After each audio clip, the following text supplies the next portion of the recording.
Hello, friends. Good evening to all of you.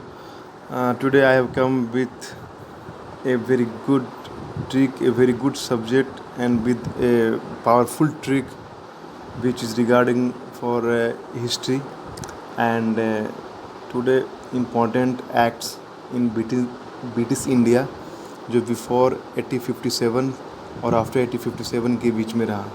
ये पूरा act मैं बताऊंगा सिर्फ एक सेंटेंस में, जो अमूमन हर एक एग्ज़ाम में आता है, जो चाहे वो CHSL हो, SSC हो, UPPCS हो या PCS एग्ज़ाम हो या UPSC हो या आने वाला EPF एग्ज़ाम हो, ईच एंड एवरी एग्ज़ाम्स के लिए बहुत ही इम्पोर्टेंट्स है। आपको पता होगा किसी भी राज्य को, देश को चलाने के लिए एक एक्ट्स, रूल रेगुलेशन, कानून की आवश्यकता पड़ती है। तो उसी तरह हमारे देश जो आया अंग्रेज, वो पूरे देश को चलाने के लिए बहुत सारे एक्ट्स लाए। तो मैं आपको बता दूं कि ब्रिटिश शासन के दौरान बहुत सारे अधिनियम, जिसको बोलते हैं एक्ट्स, वो और उसको सुधार के लिए लाया गया, जिससे हमारे देश में वो नियम कौन लगा सके, और उसी के थ्रू उन्होंने पूरे शासन की नींव रखी। बिकॉज इन घटनाओं ने हमारे संविधान और शासन व्यवस्था को अत्यधिक प्रभावित किया था। तो 1857 के पहले बहुत सारे एक्ट लगाया गया और 1857 के बाद भी एक्ट लगाया गया टिल 1947। उन ब्रिटिश अधिनियमों का, एक्ट्स का हम सब रीड करेंगे। जैसे कि आपने सुना होगा एग्ज़ाम में या फिर पढ़े होंगे अच्छी तरह से, that is not too tough, but एक बार देख लिया जाए। जैसे रेगुलेटिंग एक्ट आप जानते होंगे, पिट्स इंडिया एक्ट जानते होंगे, चार्टर्ड एक्ट जानते होंगे, गवर्नमेंट ऑफ इंडिया एक्ट जानते हैं। इस तरह बहुत सारे एक्ट्स है जो हमें पढ़ना है कि ये जो एक्ट्स है वो सिलसिलेवार रूप से कब आया, क्योंकि एग्ज़ाम में पूछे जाते हैं कि कौन सा एक्ट पहले आया, कौन एक्ट किसके बाद आया, 1857 के पहले कहाँ आया था, 1857 के बाद कौन सा एक्ट आया। तो ये बहुत सारे question CHSL, SSC, UPSC, BPSC, PCS, UPSC के एग्ज़ाम में आते रहे। तो इन सब जो एक्ट्स आप जो पढ़ रहे हैं या पढ़ाऊँगा, उन सबों आपने पढ़ा भी होगा, लेकिन उन सबों को एक के ट्रिक के रूप में, एक सिंपल लाइन में आप पूरे कॉन्सेप्ट को, पूरे एक्ट्स को आप बता पाएंगे कि कौन सा एक्ट पहले आया या कौन सा एक्ट बाद में आया। तो चलते हैं, लेट्स सी। ये आपको सुपर ट्रिक है। आप चूँकि अभी पढ़े होंगे आप regulating act, Pitt's India act, तो उसका एक ट्रिक है ये जो मैंने बनाया, बहुत ही हार्ड करके बनाया है, जो आपको बहुत ही इजी होगा। आप एक लाइन में आप पूरे चीज़ को याद रख पाएंगे। वो लाइन क्या है, याद रखिए। रेगुलर, पीटो, चाटा मारो, गवर्नमेंट काउंसलर को मिनटों मिनटों। अर्थात मैं कहना चाह रहा हूँ कि ये लाइन हुआ एक सिंपल सेंटेंस कि रेगुलर, पीटो, चाटा मारो, गवर्नमेंट काउंसलर को मिनटों मिनटों। इससे क्या हुआ, अगर मैं रेगुलर की बात करूं तो रेगुलेटिंग एक्ट जो 1773 में है।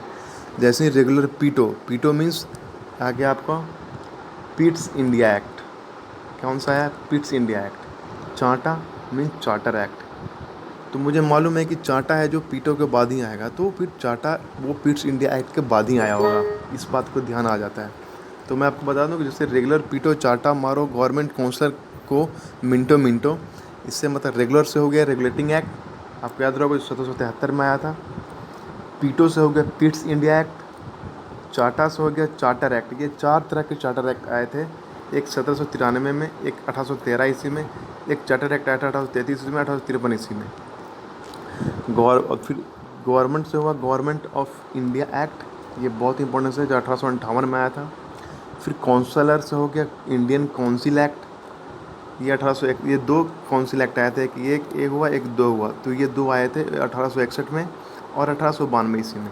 एक Minto means Morley Minto reforms Rowlatt act 1909 में, और एक मिंटो यहाँ से नज़र नहीं आ रहा, मैं अगर कहूँ तो मिंटो एक 1919 में जो आया था, वो मॉन्टेग्यू चेम्सफोर्ड था। तो सिर्फ एक लाइन के through you are able to remember beach how many acts have been introduced for in India and what is the sequence of that them. जैसे कि अभी, जैसे कि कोई पूछे कि पहले गवर्नमेंट ऑफ इंडिया एक्ट आया था या चार्टर एक्ट आया था, तो आप मुझे ये ट्रिक के थ्रू आप आराम से पता कर सकते हैं कि रेगुलर, पीटो, चाटा मारो, गवर्नमेंट काउंसलर को मिनटों मिनटों। यानी रेगुलर मतलब पहले रेगुलर आया होगा, फिर पीटो आया होगा यानी पिट्स इंडिया एक्ट आया होगा, फिर चाटा मतलब चार्टर एक्ट आया होगा, फिर गवर्नमेंट मतलब गवर्नमेंट ऑफ इंडिया एक्ट होगा, काउंसलर मतलब इंडियन काउंसिल एक्ट आया होगा, अब मिनटो मतलब मार्ले मिंटो आया था। अब मिंटो मतलब हो जाता है एक मॉन्टेग्यू चेम्सफोर्ड। अब रेगुलर आया था 1773 ईस्वी में, तो आप देख सकते हैं कि इन दोनों के बीच का जो गैप है वो आपको 11 साल है, ठीक है। फिर मैं देख रहा हूँ कि 84 से 93 के बीच में जो गैप है वो कितना है, वो है आपको 9 साल, ठीक है। फिर इन दोनों के बीच में जो गैप है वो 20 साल, फिर इन दोनों के बीच में 20 साल, और इन दोनों के बीच में 20 साल, यानी कि जो चार्टर एक्ट आया था वो 20 साल के डिफरेंस में आया था। तो एक ट्रिक हो सकता है कि 1773 11 साल 84 में आया, फिर 11 प्लस 9 20, ये 20 होता गया। तो ये बहुत ही शानदार ट्रिक था, ये ट्रिक जिसमें आप पढ़ पाए कि regulating act, Pitt's India act, charter act, government of India act, Indian council act, Morley Minto act और मॉन्टेग्यू ट्रांसपोर्ट। एक और एक्ट जो बहुत ही इंपॉर्टेंट है, उस ट्रिक की ज़रूरत नहीं पड़ेगी क्योंकि आप सब जानते होंगे, वो है गवर्नमेंट ऑफ इंडिया एक्ट। ये बहुत ही इंपॉर्टेंट है, इसके द्वारा ही हमारा संविधान का बहुत सारा पार्ट उठाया गया है। तो ये हो गया। इसमें थोड़ा मैं बता दूं कि ब्रिटिश शासन के द्वारा भारतीय जनता को संतुष्ट करने के लिए बहुत सारे एक्ट में अभी बताया, 61 में, 92 में, 1909 में, 1919 में, 1935 में, बट इन सबों से कुछ न कुछ उठा करके हमारे संविधान में भी उठा के लिया गया है, जिसमें 1935 एक्ट को ज़्यादा उठाया गया है। इसमें इन्हीं से उठाया गया था हमारा यूनियन लिस्ट, स्टेट लिस्ट का कॉन्सेप्ट, कंकरेंट लिस्ट का कॉन्सेप्ट, जो बेसिक कॉन्सेप्ट है।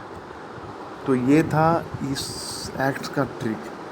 तो दैट्स इट, ये ही एक सिंपल सा ट्रिक था जो आप एक लाइन में याद रख पाइए कि रेगुलर पीटो चटाओ या या चाटा मारो गवर्नमेंट काउंसलर को मिनटो मिनटो, ठीक है। That is very important and very essential, so please read it, learn it and proceed it further so that you could tackle the any exam. So but that's it, please like